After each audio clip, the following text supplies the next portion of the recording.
चर्चा बहुत अच्छी हो रही है, लेकिन देश में जो घटनाएं हो जाती हैं उन पर चर्चा करते तो रहना है, लेकिन उनको चर्चाओं को समझकर हमें नया कोई सिस्टम तैयार करना होगा। कभी भी जो बीत जाता है उसके आधार पर जो है आप सफलता को नहीं प्राप्त करते।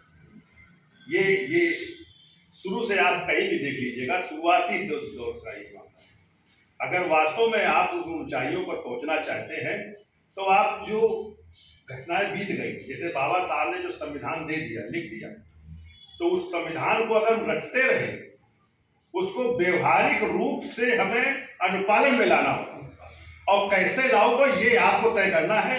जो अभी तक अनुपालन में हुआ उसका उदाहरण नहीं का सफल नहीं, उसका उदाहरण सफल नहीं हो सकता। आप उसके उदाहरण को अपने दिल दिमाग में रखकर नया कोई रास्ता तय करना होगा जिसको सफलता की तरफ ले जाना।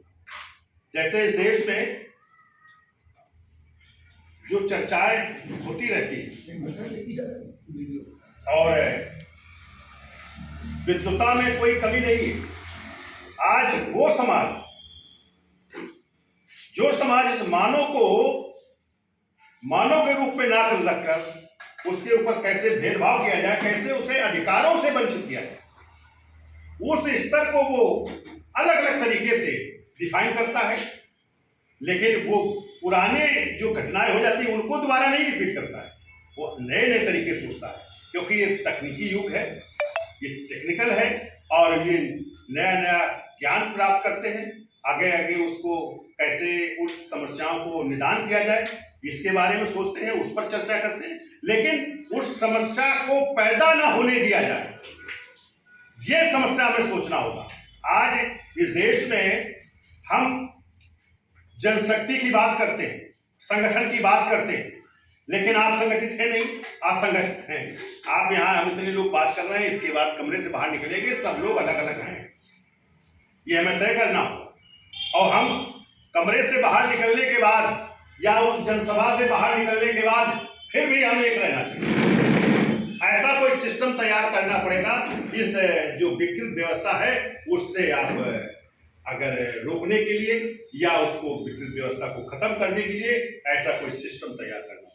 वो चेंज सिस्टम, उसके तमाम सिस्टम हो सकते हैं, कौन किस ढंग से तैयार करता है, लेकिन वो व्यक्ति, वो विद्वान ही सोचता है और उसको अनुपालन करने वाला दूसरे लोग। जैसे पिछले में जो इस बात सोची गई, तमाम धर्म बने तो उनके विद्वानों ने उसको सोचा, एक रूपरेखा दी।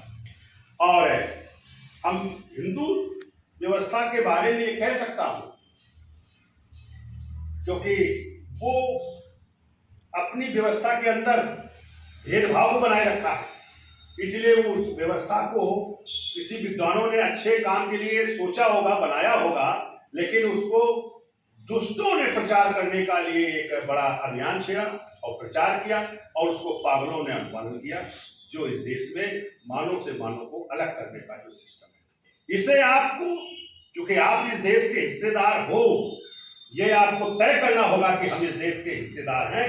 ये हमारा संविधान कहता है, ये हमारे महापुरुषों ने भी कहा है, या इस देश के तमाम लोगों से, उन लोगों से भी ये बात निकली है कि नहीं, लोगों से देश चलेगा, लोगों से समाज बनेगा। और ये बात वो भी कहते हैं, लेकिन फिर भी वो उस पर अमल नहीं करते, वो केवल इस्तेमाल करते हैं।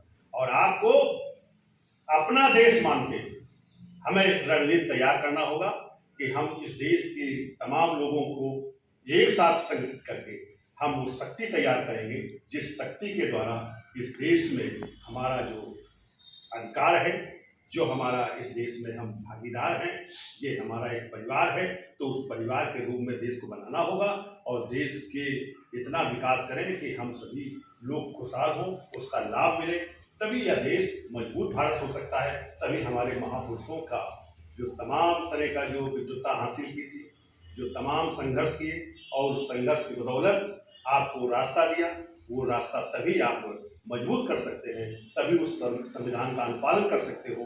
संविधान तर्कों से बना है, अगर संविधान में कहीं कुछ गड़बड़ी आ रही है तो उसको तर्कों के साथ उसको प्रमाणित करें और उसको अनुपालन में लाएं, जिससे इस देश के हर व्यक्ति को उसका एक नया रास्ता मिले, एक मजबूत रास्ता मिले, वो इस देश में अपने को खुशहाल महसूस करे, वो अपने कार्य से वंचित ना हो।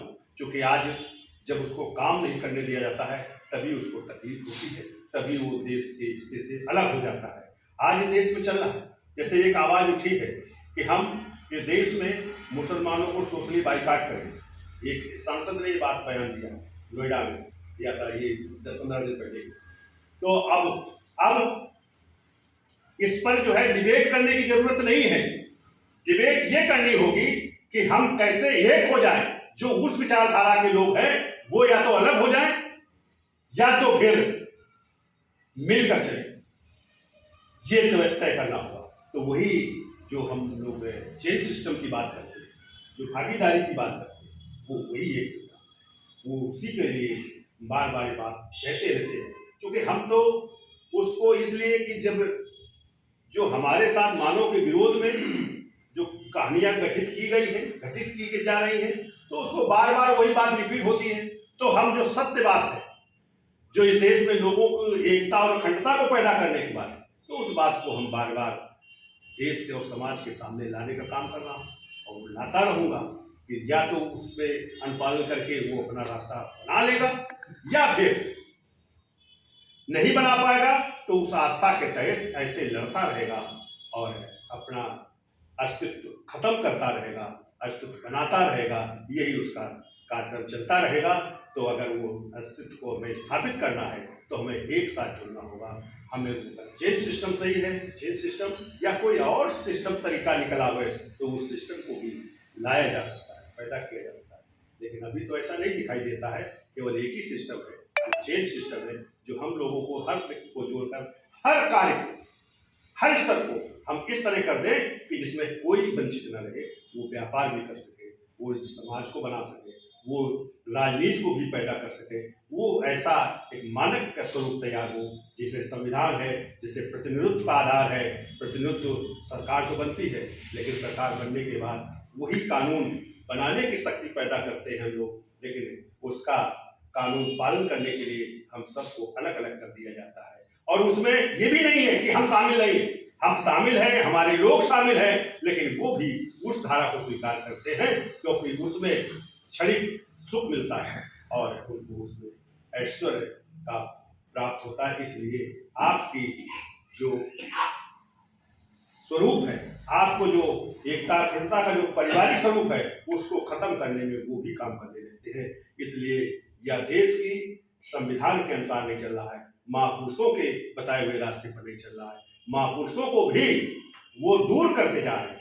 आज वो महापुरुषों का नाम तो लेते हैं, लेकिन महापुरुषों के विचारों सिद्धांतों का पालन नहीं कर रहे।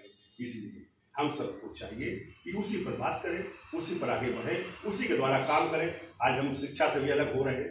आज हम तमाम देश में जो मानव के काम करने की है, उससे सबसे अलग किया जा रहा है। कैसे उसको रोका जा रहा है, उसको विकास से रोका जा रहा है। इसलिए इस संविधान को एक केंद्र मानकर और इस पर कैसे इसको अमल कराएंगे, कैसे उसको नए सिद्धांत में तब्दील करेंगे, ये हमें सबको करना होगा।